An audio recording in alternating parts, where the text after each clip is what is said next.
Bears Nation, it's time to wake up.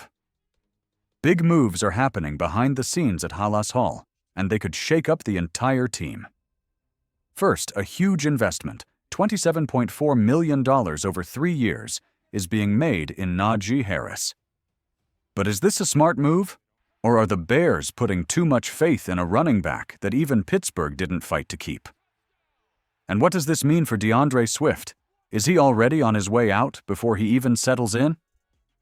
Let's break it down. Caleb Williams and Ben Johnson were supposed to bring a high-powered offense, but now it looks like the Bears are going all in on a power running game. Sure, Harris hit 1,000 yards last season, but at only 3.9 yards per carry. Is that really the answer to protecting their rookie quarterback? Or is the plan to make Harris the battering ram while Swift handles the passing game? Then there's the money. The Bears have $79 million in cap space, but is spending $9 million a year on a running back really the best decision when the offensive line still has major holes? If Harris signs, Swift suddenly becomes an expensive luxury, or maybe even trade bait. And let's talk durability. Harris has already carried the ball 927 times in just 3 years. That's a lot of wear and tear. Can he handle that workload while a rookie quarterback is still finding his rhythm? On paper, a Harris-Swift duo sounds deadly. One power back, one elusive playmaker. But the NFL isn't played on paper. The NFC North is brutal, and defenses won't make it easy. Swift has already proven he can break tackles and be a real weapon in the passing game. So, is Harris really an upgrade, or are the Bears making a costly mistake? Are the Bears really willing to limit Swift's impact by splitting carries? And let's talk about priorities. How much more can they invest in a position that the entire league has been devaluing? Unless your name is Christian McCaffrey, running backs just aren't a top priority anymore. So does Najee Harris really deserve that contract? Let's not forget, the Steelers declined his 5th-year option. That's a team built on defense, with an offense that struggles to get creative. If even they passed on him, isn't that a huge red flag? But here's the flip side. If the Bears don't sign him, someone else will. And what if Harris is the missing piece to a dominant run game? The Lions have Gibbs, the Packers have Jones. Chicago can't afford to fall behind. A strong, physical running game could take pressure off Caleb Williams. But is it worth the cost? Betting on Harris is a calculated risk. If the Bears manage his workload, keep Swift involved, and fix the offensive line, they could build one of the best offenses in the NFC. But if they fail, they'll be stuck with a $27 million mistake, one that even Pittsburgh walked away from. Now, it's your turn. Who would you sacrifice? Would you keep Swift or Harris? Should the Bears invest in the offensive line instead? Do they need another wide receiver to help Williams? And speaking of big decisions, let's talk about Arlington Park. Bears fans, this is an earthquake that could shake the entire future of the franchise. Are the Bears backing out of Arlington Heights, or are they playing both sides, keeping their options open between the lakefront and the suburbs? Here's the breaking news. The Bears have restarted major studies for their $5 billion mega project in Arlington Park. After 2 years on hold due to tax disputes, they're back at it. Kevin Warren just confirmed that consultants are updating blueprints, reviewing the economic impact, completing the long-awaited traffic study. Why now? Because local schools and the county have finally agreed on the land's taxable value. But hold on. Weren't the Bears all in on that $3.2 billion lakefront stadium with a retractable roof and stunning skyline views? Is Warren playing 4D chess while Arlington Heights Mayor Tom Hayes begs for a commitment? Check this out.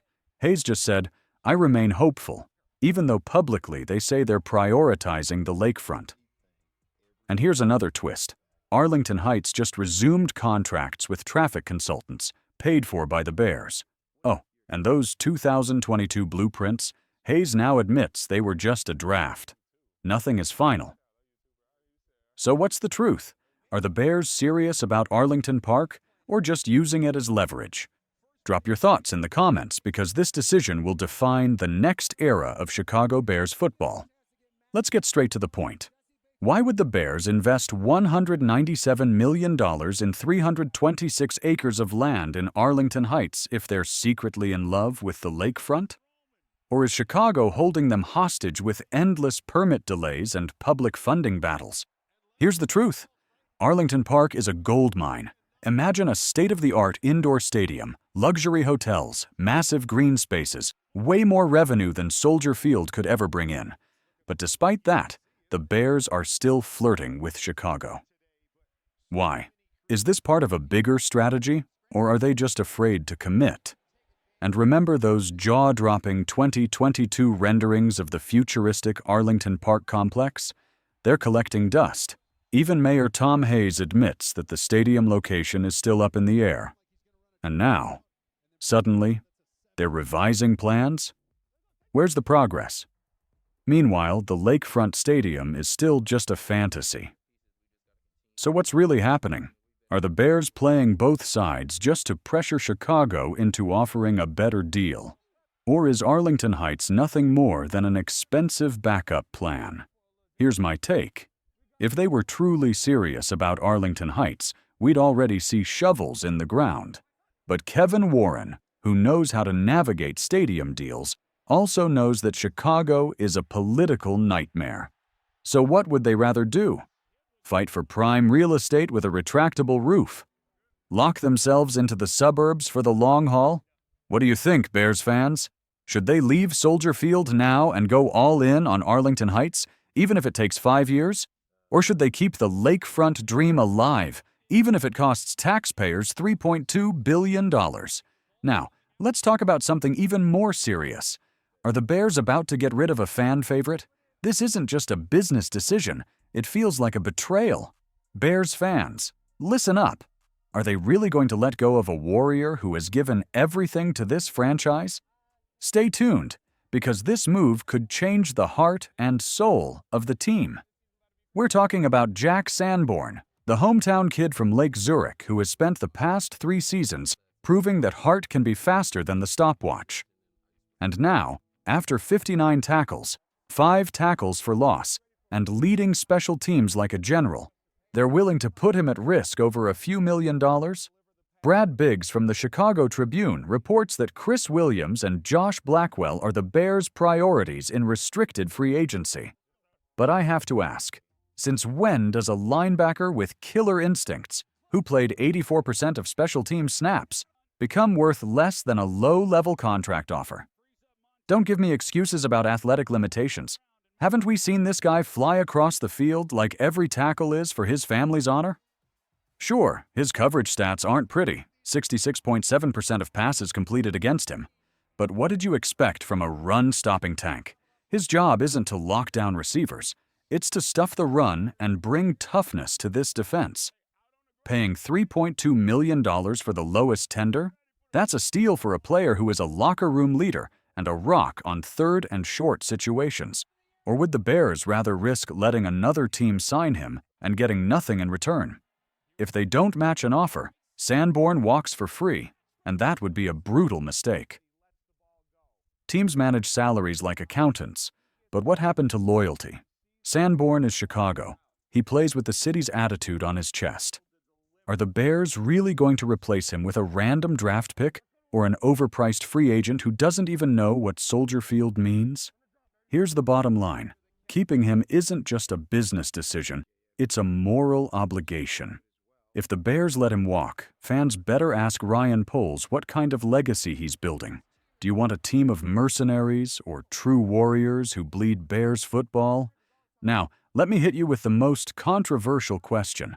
Does Sanborn deserve $5 million, or is it time to find a more versatile linebacker for the future? Bears Nation, the franchise is standing at a crossroads. The decisions made right now will shape the team for years to come. That's the first big dilemma. Moving on from Swift for a power back like Harris could bring more toughness to the offense, but would that money be better spent on an elite receiver for Caleb Williams? Or should the Bears reinforce the offensive line instead? The debate is splitting Chicago in two. Should the Bears leave Soldier Field and build their own modern stadium in Arlington Heights, even if it takes 5 years? Or should they keep the tradition alive by the lake, even if it costs $3.2 billion in public taxes? Patience or nostalgia? What's the right choice? This might be the most heated question yet. Is paying $5 million for Sanborn a justified act of loyalty, or is it holding the team back from upgrading to a more dynamic linebacker for Matt Eberflus's system? Now it's your turn, Bears fans. Defend your stance. Comment below, debate with fellow fans, and be part of the conversation. We're not just spectators. We're part of every decision that shapes this team. Subscribe now and stay tuned for more in-depth analysis. This isn't just a team, it's a movement.